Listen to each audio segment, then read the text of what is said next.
Hello everyone. हम class 9th का chapter work and energy discuss कर रहे थे। हमने उसमें वर्क डन, एनर्जी और एनर्जी की टाइप, पोटेंशियल एनर्जी और काइनेटिक एनर्जी डिस्कस कर लिया था। आज हम उसे आगे डिस्कस करने वाले हैं। हमें पढ़ना है आज law of conservation of energy. Law of conservation of energy क्या होता है?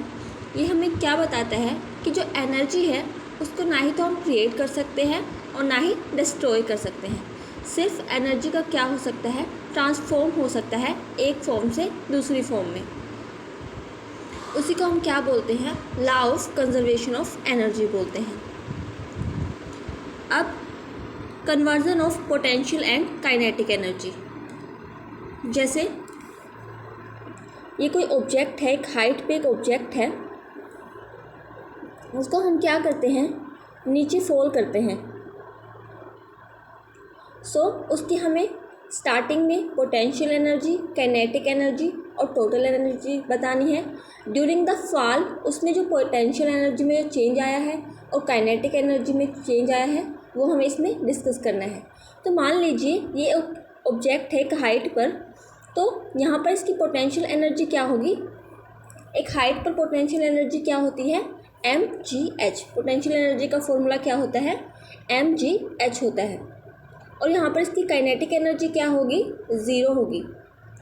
और जो टोटल एनर्जी है वो भी कितनी होगी? mgh। जब हम इसको फॉल करेंगे तब इसकी पोटेंशियल एनर्जी क्या होती जाएगी? डिक्रीज़ होती जाएगी। और जैसे पोटेंशियल एनर्जी डिक्रीज़ होगी, हम हाइट से नीचे आएंगे तो पोटेंशियल एनर्जी डिक्रीज़ होती है, क्योंकि हाइट क्या हो रही है? डिक्रीज़ हो रही है। इसीलिए काइनेटिक एनर्जी इस केस में इंक्रीज़ होती है। अगर पोटेंशियल एनर्जी डिक्रीज़ होगी तो काइनेटिक एनर्जी इंक्रीज़ होगी और वेलोसिटी भी क्या होगी? इंक्रीज़ होगी। लेकिन ग्राउंड पे पहुंचने से पहले जो पोटेंशियल एनर्जी है वो क्या होगी? 0 होगी। और जो काइनेटिक एनर्जी है मैक्सिमम होगी। जब तक ये ऑब्जेक्ट नीचे नहीं आ जाता है तब तक इसकी काइनेटिक एनर्जी मैक्सिमम होगी और पोटेंशियल एनर्जी क्या होगी? 0 होगी।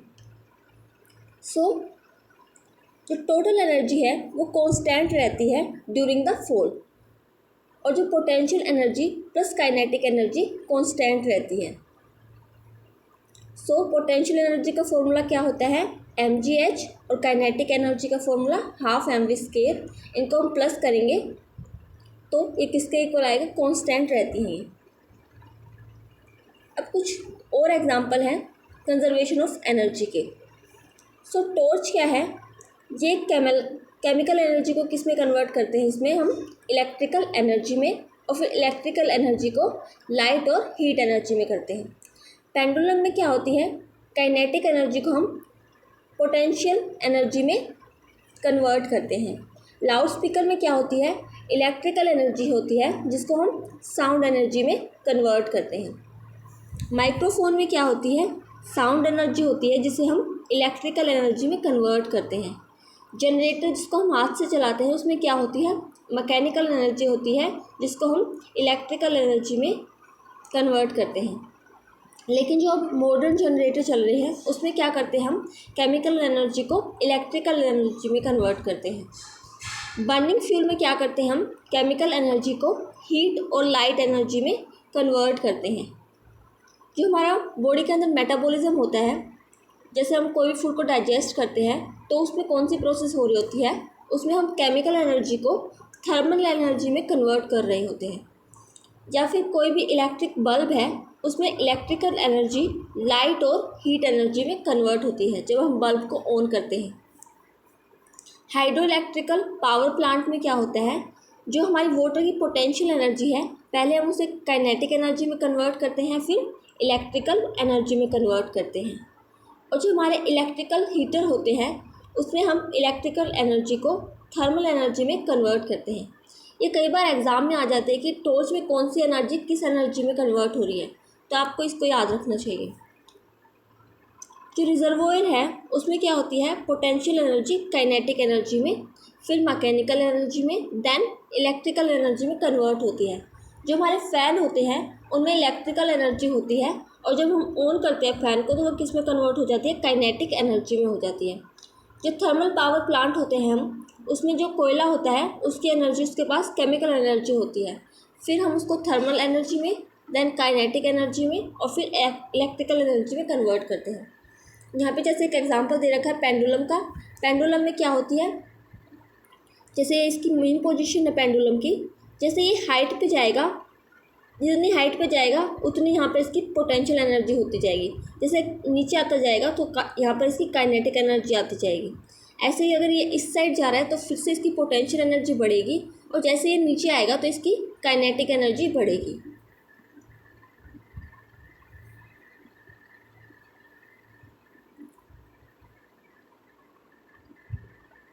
अब आगे क्या है, न्यूमेरिकल है, हम वो सोल्व कर लेते हैं। क्या दे रखा है, दो मासेस हैं, दो ऑब्जेक्ट है जिनका मास, एक का मास m है और दूसरे का 2m है। हमने उसको एक हाइट से ड्रॉप किया। जैसे ये ऑब्जेक्ट है, दो ऑब्जेक्ट है, एक का मास m है और दूसरे का मास 2m है। हमने इसको एक हाइट से ड्रॉप किया, तो एक की हाइट h है और दूसरे की हाइट 2h है। तो हमें बताना है काइनेटिक एनर्जी किसकी ज़्यादा होगी। सो इसकी पोटेंशियल एनर्जी कितनी होगी, mgh होगी,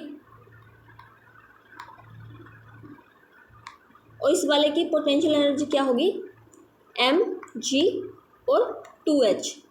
सो जिसकी पोटेंशियल एनर्जी ज़्यादा होगी उसी की काइनेटिक एनर्जी भी ज़्यादा होगी। सो जो b वाला ऑब्जेक्ट है जिसका मास 2m है उसकी काइनेटिक एनर्जी ज़्यादा होगी। आगे क्वेश्चन है, stone of mass 2 kg is release from the height of 100 m।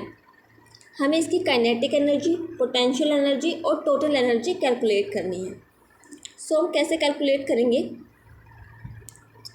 एक ऑब्जेक्ट है, एक स्टोन है जिसका मास कितना है 2 kg है।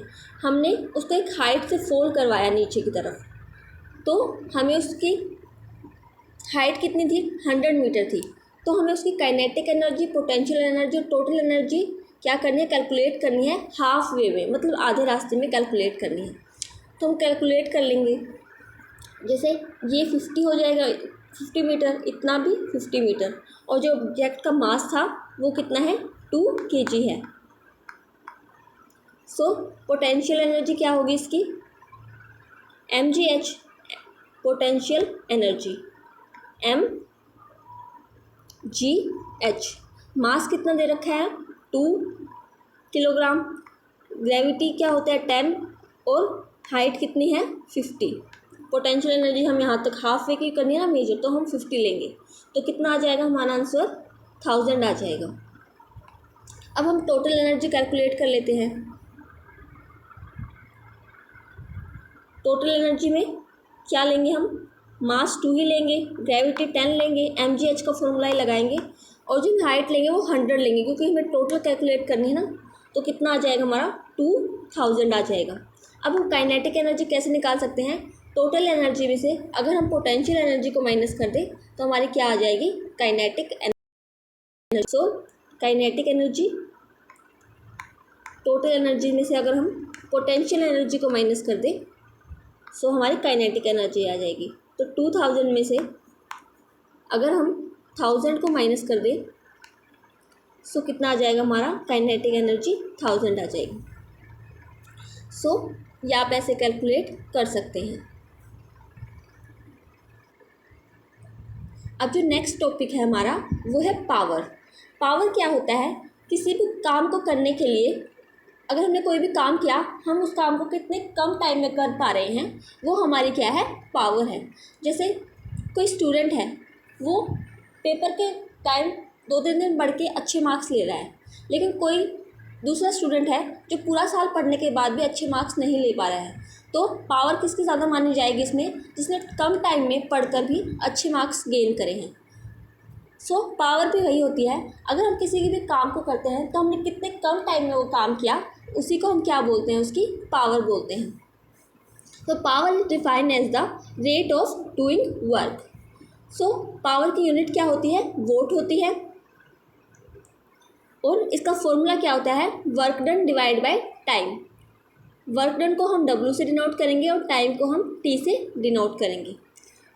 सो 1 वोट किसके इक्वल होता है, 1 वोट की कई बार डेफिनेशन आ जाती है। So 1 watt is defined as the power required to do 1 joule of work in per second. एक सेकंड में एक जूल को काम करने के लिए कितनी पावर की रिक्वायरमेंट है, उसे हम क्या बोलते हैं, 1 वोल्ट बोलते हैं। और जो 1 किलो वोट है ये भी इसकी यूनिट है।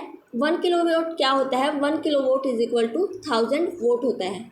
और जो एवरेज पावर होती है वो क्या होती है, total work done divide by total time, उसी को हम क्या बोलते हैं, एवरेज पावर बोलते हैं। अब न्यूमेरिकल है, हम वो सोल्व कर लेते हैं। क्या न्यूमेरिकल है, एक train lift a load of 500 kg to a height of 10 metre in 20 second. एक ट्रेन है जो 500 kg लोड को लिफ्ट करती है, हाइट कितनी है उसकी, 10 मीटर है, और कितने सेकंड में लिफ्ट कर लेती है वो, 20 सेकंड में। सो हमें इसकी पावर कैलकुलेट करनी है।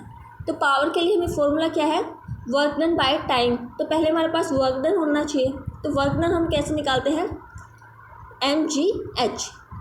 मास कितना है, 500 है, और जी हम 10 रखेंगे, और हाइट भी कितनी है, 10 दे रखी है। तो कितना आ जाएगा हमारा वर्क डन, 50,000 आ जाएगा। अब हम निकाल लेंगे power. Power is equal to work done by time होता है। वर्क डन हमारा कितना आ गया, 50,000 आ गया, और टाइम कितना दे रखा है, 20 सेकेंड दे रखा है। तो हम निकाल लेंगे इससे, कितना आ जाएगा हमारा, 2500 आ जाएगा। पावर आ जाएगी हमारी 2500। सो आप ऐसे इसको कैलकुलेट कर सकते हैं।